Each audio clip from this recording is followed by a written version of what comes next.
been doing some tarot readings at least recently, and I've been loving it. You know, I love the way that the cards can sometimes point directly to things. You know, that it can really grab you and say, look at this.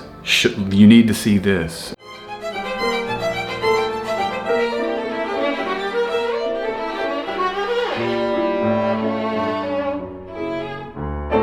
And it's another way through the randomness of sortilege to give the gods, you know, the unseen forces an opportunity to interject themselves. Whereas when we pull up an astrology chart, that's a pretty fixed set of rules and techniques. And there's always room for inspiration and intuition in readings to kind of say, no, I really feel like this is important. So the astrology speaks too, but it's not as unrestrained as this is. I mean, the only thing that's restraining the tarot is the 54 cards and then the randomness of how they appear. And then in that moment of the associations we're able to make and see. So I like how both direct it can be, how unrestrained it is, and how it's an opportunity to let these unseen forces sort of come in a way that the astrology might, it's different, but it's kind of freeing it in a way a little bit more so. So let's get the first card. All right.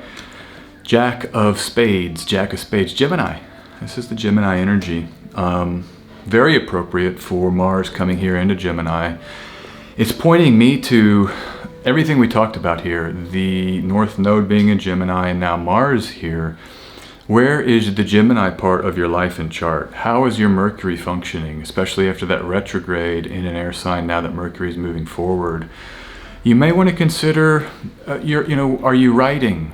Are you analyzing? Are you using that part of your mind in your life? I think it's important, especially like, I'll give you an example from my life. Sometimes my Twitter feed, Twitter is about writing. So when you write tweets, you are writing, you're using the Mercury. And there's times when I've like tweeted certain delineations for transits that were very deliberately composed and heavily edited and almost kind of poetic literary delineations. I don't do those anymore. I try to incorporate that energy into my regular tweet output, my regular Twitter output, but it's lovely is what I want to say when we can use that part of the mind to edit and organize the words and really give it the full massage that can sometimes make the language glow even more so. So it's more of just a contemplation, I think, of where's that part of your mind. It can keep the mind young.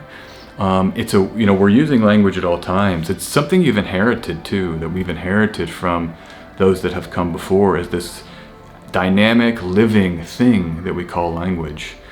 And we are inheritors of it, and we are custodians of the language. It's fallen onto us to use the language and use the language in its full robustness.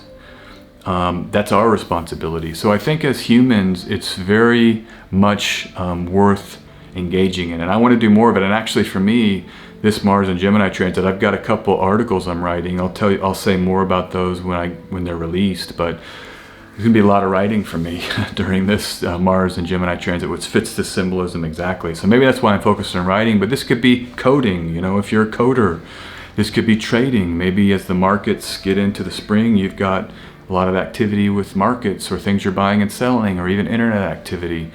But even in all of those things, how we think and communicate can be very important to bringing the results that we want. So think about your Gemini this week.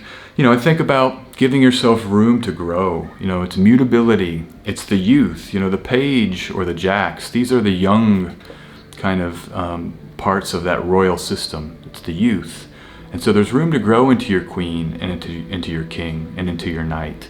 So maybe we're just starting out here, and it's another big signification of Mercury. Young things, children, games, the pleasure that comes from learning words. I remember when I was a kid, I would ask my dad tons of questions. He used to always say, he would be there and answer them. My dad he's a great dad. He was a great dad when I was a kid.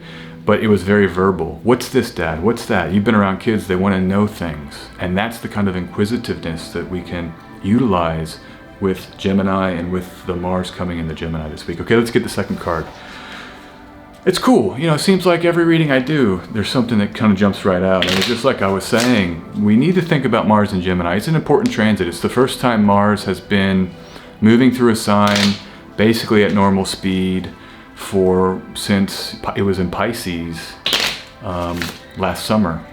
And it's a great, it hasn't been in Gemini in about 2 years. So this Mars and Gemini transit can really kick up the North Node there and all that shifting and changing that's happening in the mercurial parts of our chart and lives. So second card, let's get this second card.